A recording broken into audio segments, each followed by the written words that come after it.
Merfolk Trickster is a card that serves many functions in Merfolk List. I will be going over some of the best ways to use Merfolk Trickster. So starting off, everyone knows you can Merfolk Trickster a Ravaghan after the Ravaghan attacked. Then you can block the Ravaghan with the Merfolk Trickster as a 1-for-1 exchange. This is fine, but typically before you declare blocks, your opponent will kill your Trickster with a Lightning Bolt or an Unholy Heat, and you still get hit at for 2.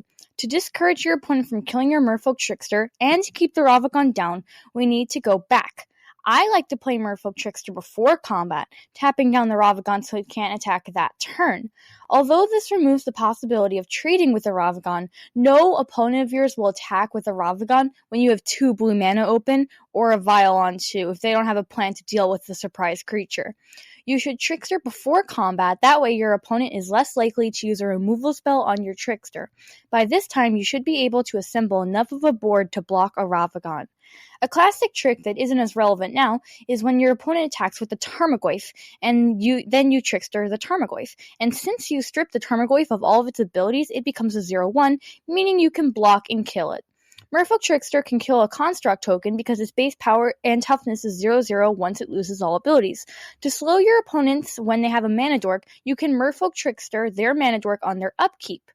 Due to layering, if you Merfolk Trickster a Dryad of the Elysian Grove, lands will still retain their types. This interaction makes little to no sense, so I thought I would mention it, and for those of you who are wondering, the same applies for Dress Down.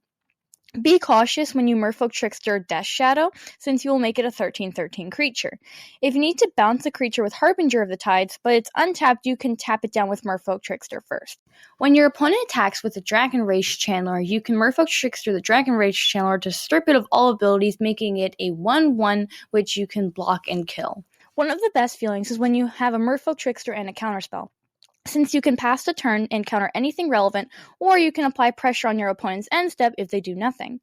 Trickster can take away evasive abilities like Trample and Flying, yet it can't strip abilities being placed on by equipment like Shadow Spear. So in conclusion, Merfolk Trickster is a versatile card with many tricks up its sleeve. Knowing them and when to use them is a very important skill. Your Tricksters will be used offensively and defensively. For these reasons, Merfolk Trickster will be a versatile answer for almost anything you play against. How many of these tricks did you know? Tell me in the comment sections below. I hope to see you in the next video.